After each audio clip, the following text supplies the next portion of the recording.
So you want to start receiving and live that abundant life.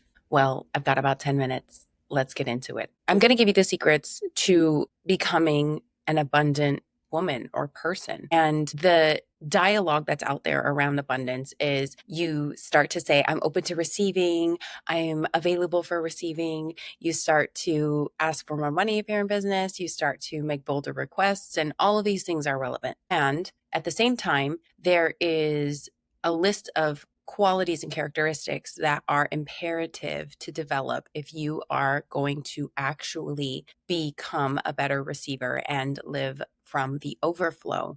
So I've got 5 here today, and the fifth one is probably the most important. I'm going to start with number 1 though. And number 1 is you've been receiving all of your life. You have never not been receiving since you've had air in your lungs. Okay. Now, when we're younger, like 0 to 15, 0 to 18, we're receiving what the environment around us has available for us. So a lot of our receiving has to do with the type of parenting we had, the type of home environment we had, the type of socioeconomic status we were born into. And not all of this was within our control. In fact, very little of it was within our control.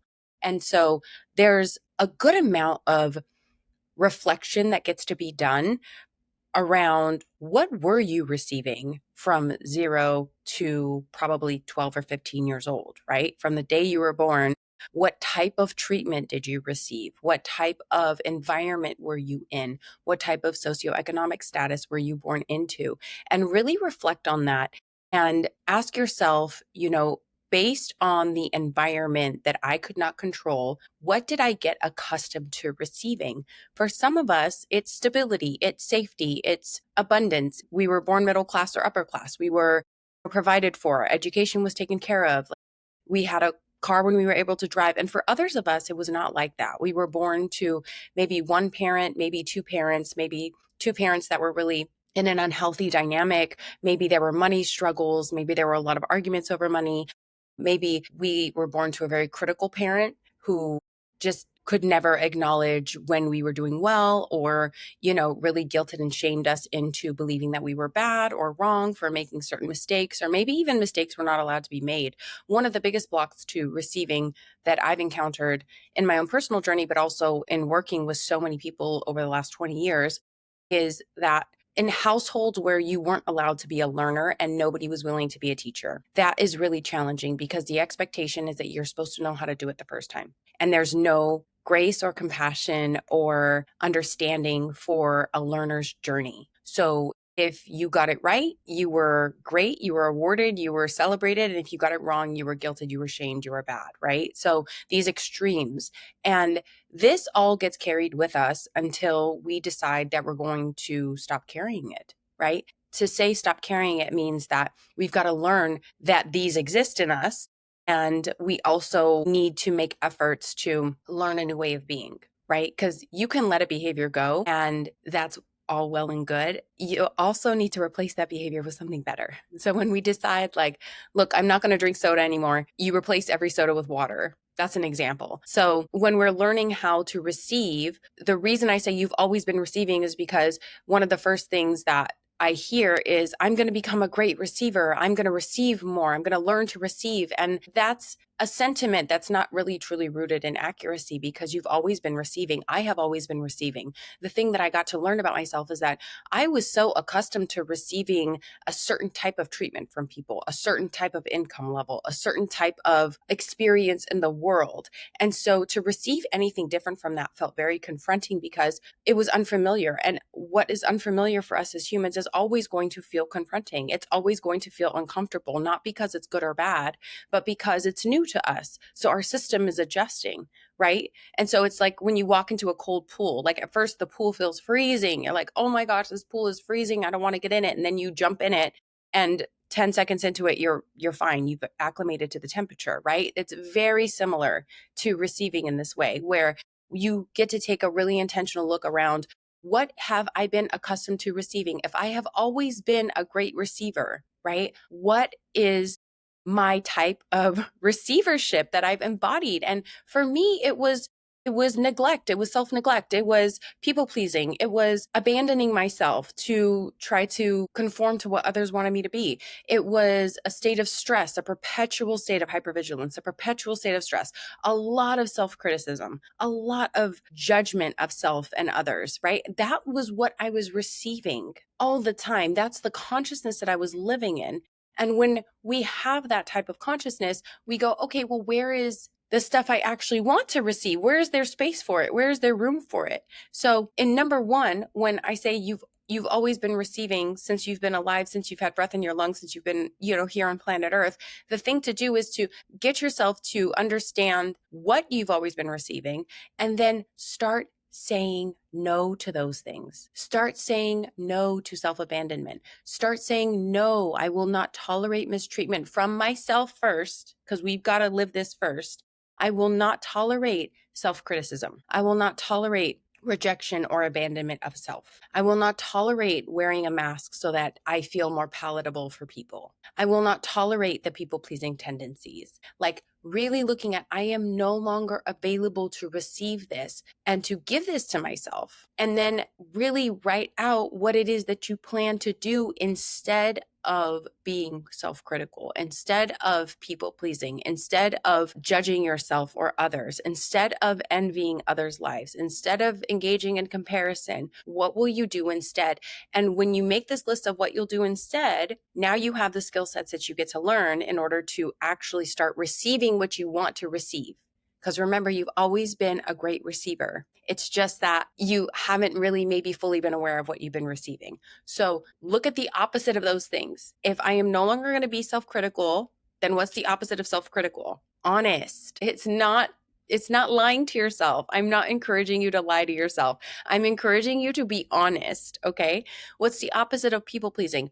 Honesty. What's the opposite of comparison? Realizing that confidence is about understanding that you do not need to compare yourself to others because there is no comparison. You are one of one. You are unique, right? We can look to others for inspiration, but we are one of one. Now that's number one, right? You've been receiving all your life. Now you make a list of the things that you no longer want to receive. And then you make a list of the opposite of those things and you start to embody those qualities and develop those skills. Okay. Number two, I touched on this a little bit, but release the people pleasing and the good girl tendencies. These are rampant. These tendencies are rampant. And I can speak to this because, hey, the people pleasing is one big lie. It's really one big lie because you're not going to make everybody happy. And the people pleasing was really probably only rooted in making a couple people happy initially, which was maybe your parental figures or teachers or whatever. But we're no longer playing dress up with people. We're no longer performing for people. What we're doing is we're learning how to be honest with people from a really heart-centered, rooted, kind place. And so honesty is the most generous gift you can give to yourself and others. And I think that sometimes when people hear the word honesty, they think that it's aggressive or mean. And honesty does not have to be mean or aggressive at all. It can be very honest, right? It can be like me telling you, you've been receiving all your life. That's honest. It's not aggressive. It's not mean. It's not critical. It's me telling you something that is a fact. Now, have you always been receiving good things all your life? I don't know.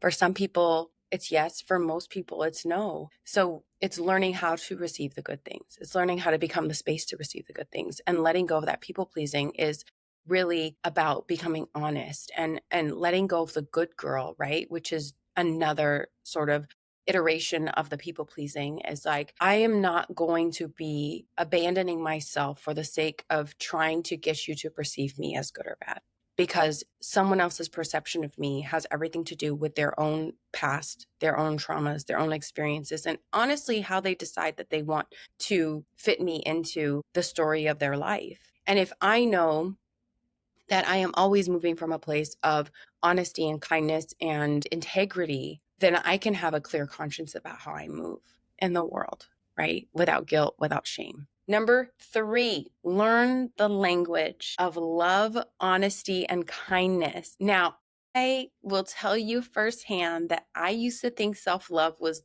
I used to judge self-love. The irony, right? I used to judge self-love. And the reason that I used to judge self-love, that I can now look back on and see is that I spoke English and self-love felt like Spanish when I only spoke English. And so when I would inquire about self-love and then somebody would tell me you have to learn how to love yourself, it felt like they were asking me to speak Spanish when all I knew was English. And so what I mean by learning the language of love, honesty, and kindness is learning the language of removing the emotions, removing the drama from the stories, and go with the facts. If you can start there, this will make a world of difference, right? The fact is, I am alive. The fact is, I'm here talking to you on YouTube. The fact is, you're watching this video or you're listening to this video, right?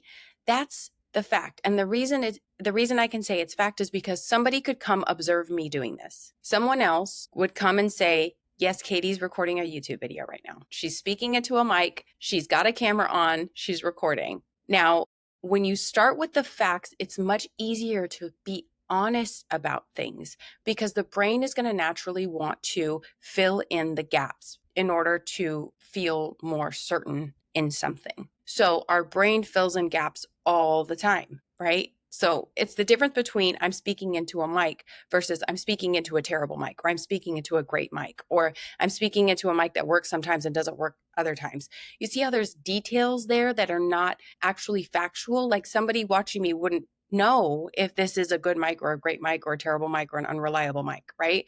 So that is a judgment of mine that I placed into the sentence. So learning how to extract the judgments, extract the projections, extract the criticisms, and really go with what are the facts. Okay. That's how you start to learn the language of love and honesty and kindness, because kindness is really a neutrality. It's a neutrality based on facts, right? When we are standing in the mirror doing affirmations, and back in the day when I had a very difficult time trying to even find the way to love myself, I would stand in the mirror and I would say, I love me. And it felt awful because it couldn't be further from the truth, right? My life felt like it was in shambles at that time. So to stand in the mirror and say, I love you felt so inauthentic. And so what I learned was the more honest thing to say to myself that I had evidence of is, I am willing to learn to love myself. I am spending time each day practicing loving myself. That's a more honest and accurate sentiment. And the rest of my system could get on board with that because it was definitely true. And now I can stand in the mirror and say, I love you. I love me. I love being me. I'm so grateful to be me. I'm so happy to be me. And that was a process, right? That's a process of practice. That's a process of repetition. That's a process of collecting evidence every single day for why I love me, why I adore me, why I'm so grateful to be me. Okay. Number 4, there's something that women do that's one of their superpowers. And I call it gushing. Not like that. It's a different type of gushing. I call it gushing, meaning that everything that registers as beautiful or wonderful or working or showing up for us, instead of holding it in our head or feeling it in our heart, we say it out loud. We make an intentional effort to say it out loud, even if it's just to ourselves, right? Even if you get in the car and you're like, thank you, car, for working today. Thank you for being so reliable today. Thank you for getting me from place A to place B. Thank you, radio, for working. Thank you, Bluetooth, for working. Thank you to the music artists that make this music that I love to listen to on the way to wherever I'm going. Thank you for the seatbelts. Thank you for the steering wheel. Thank you for the engine that's working. Thank you for the gas in my tank. Thank you for the electronic charge that's getting me from here to there. I am talking about become so like overdo this, overdo it, exaggerate this. If you're going to exaggerate anything, exaggerate the gushing, exaggerate the gratitude, gush over your partner, whatever they're doing, even if they're driving you crazy. Like, thank you for driving me crazy and teaching me, giving me opportunities to practice patience, to practice presence, to practice letting go of judgments, to practice regulating myself. Thank your partner for showing up for you. Thank your partner for taking out the trash if they're taking out the trash. Thank you to my children for loving me so unconditionally. Thank you to whatever it is, your home, your apartment, whatever it is. If you sit down at a restroom, to use it, thank the toilet paper for being there. Thank you for being here, helping me to stay clean, right? And I'm using these examples because I really want to drive this home how powerful this is to be in the gushing, because it's like a wellspring in the desert. That's really what it's like. So I can't emphasize this enough. Overdo it on the gushing, okay? And gush to strangers. Gush to strangers. If you want to like take this to the other level, gush to strangers, right? I was just at Starbucks and the woman handing me my drink had this beautiful tattoo. And I was like, I love your tattoo. It's so gorgeous. And she was like, oh my gosh, I remember you complimented my makeup last time. And I was like, oh my gosh, it's me. She's like, and so we have this connection, but do it with strangers, okay? Like, and honestly, I'm talking about honestly, okay? Don't lie to people. Don't do it. Don't do it just to do it. Do it from an honest place, okay? Number 5, probably the most important one and the most confronting one, especially if you're working on number 2, which is releasing people pleasing and the good girl identity. Number 5, build the courage to be both adored and despised for simply existing, just your existence. I'm not talking about how you talk. I'm not talking about how you look. I'm not talking about how much you weigh. I'm not talking about what your career is. I'm not talking about who your friends are. I'm talking about be willing to be adored and despised for walking down the street. Because as you build these qualities that I just talked about in number 1 through 4, what you become in the world is you become a beacon of light. You become a beacon of light, and you become the most powerful you've ever been. And you become the most magnetic you've ever been. And you start to build the capacity to say no to receiving the things that are not in alignment with you. And you start building the capacity to receive and integrate and embrace the things that are in alignment with you. You start to learn how to be present with great, wonderful, mind-blowing, incredible things in your life. And you build the nervous system for that. And it's not that you have the things. It's not that you're working towards the things. It's that your frequency will be so abnormal that it's going to draw in certain people and it's going to repel certain people. And that's life, right? And if you literally think about putting a light up in a dark forest, there's going to be living things that are attracted to that light. They're going to try to get into it. They're going to come closer to it. They're going to be enraptured by it. And then there are things that as soon as the light goes on, they go running.